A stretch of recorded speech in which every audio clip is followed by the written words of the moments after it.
देश first wave के समय की पीक को क्रॉस कर चुका है और इस बार के ग्रोथ रेट में पहले से भी ज्यादा तेज है। इस बार लोग पहले की अपेक्षा बहुत अधिक कैजुअल हो गए।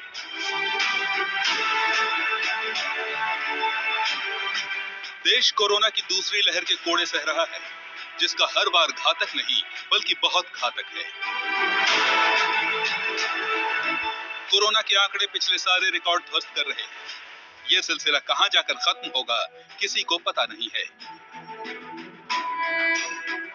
लेकिन सवाल ये है कि ऐसा हुआ क्यों? आखिर कोरोना इस बार इतनी तेजी से क्यों बढ़ रहा है?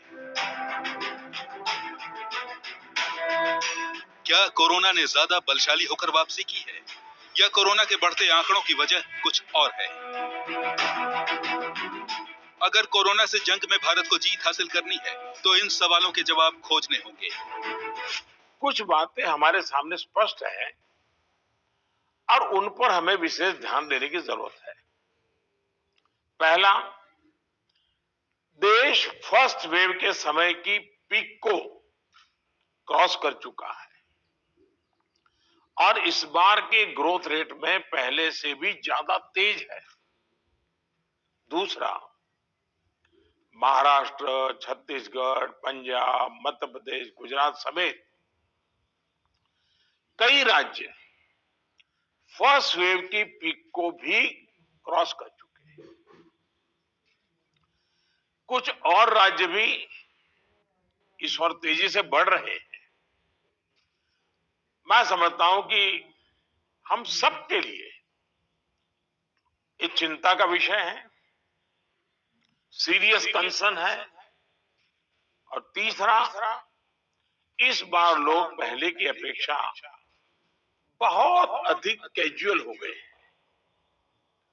अधिकतर राज्यों में प्रशासन भी सुस्त नजर आ रहा है। कोरोना की स्पीड को लेकर प्रधानमंत्री के विश्लेषण से असहमत होना मुश्किल है, लेकिन सवाल यह भी है कि इसके आगे क्या होगा। जो नुकसान हुआ है उसकी भरपाई कैसे होगी? कोरोना पर लगाम कैसे लगेगी? कोरोना की पिछली लहर पर लगाम लगाने के लिए संपूर्ण लॉकडाउन का सहारा लिया गया था, लेकिन प्रधानमंत्री ने तो इस बार के हालात में संपूर्ण लॉकडाउन को गैर जरूरी बता दिया है। आज जो स्थिति, आज जब हमारे पास सब संसाधन है तो हमारा बल, और ये हमारे गवर्नेंस की कसौटी है, हमारा बल माइक्रो कंटेनमेंट जोन पर होना चाहिए। छोटे छोटे कंटेनमेंट जोन पे सबसे ज्यादा, जहां पर रात्रि कर्फ्यू का प्रयोग हो रहा है, वहां मेरा आग्रह है कि उसके लिए शब्द प्रयोग हमेशा करें, कोरोना कर्फ्यू, ताकि कोरोना के प्रति एक सजगता बनी रहे। ये सच है कि सरकार अभी की स्थिति में संपूर्ण लॉकडाउन को जरूरी नहीं मान रही, पर कोरोना से अगर हालात ज्यादा बिगड़े तो क्या केंद्र अपने इस रुख पर कायम रह पाएगा? अगर अर्थव्यवस्था और लोगों की जिंदगी में से किसी एक चीज को चुनने की नौबत आई तो सरकार किसे चुनेगी? जाहिर है सरकार लोगों की जिंदगी को चुनेगी, और एक्सपर्ट्स कहते हैं कि जिंदगी बिना लॉकडाउन के भी बचाई जा सकती है। हेल्थ एक्सपर्ट्स कहते हैं कि महामारी से निपटने का सबसे अच्छा तरीका ये होगा कि लोगों की जांच, इलाज और निगरानी पर ज्यादा ध्यान दिया जाए। कोरोना संक्रमितों को घर में ही आइसोलेट किया जाना चाहिए।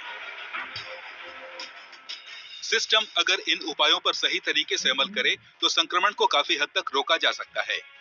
वैसे भी ये देश लॉकडाउन और उसका असर बेकारी और चौपट अर्थव्यवस्था के तौर पर देख चुका है, इसलिए इस बात को अच्छी तरह समझता है कि अगर इस बार संपूर्ण लॉकडाउन लगा तो देश की इकोनॉमी पाताल के उस हिस्से में पहुंच जाएगी जहां से उबरना अगर नामुमकिन नहीं तो बहुत आसान भी नहीं होगा।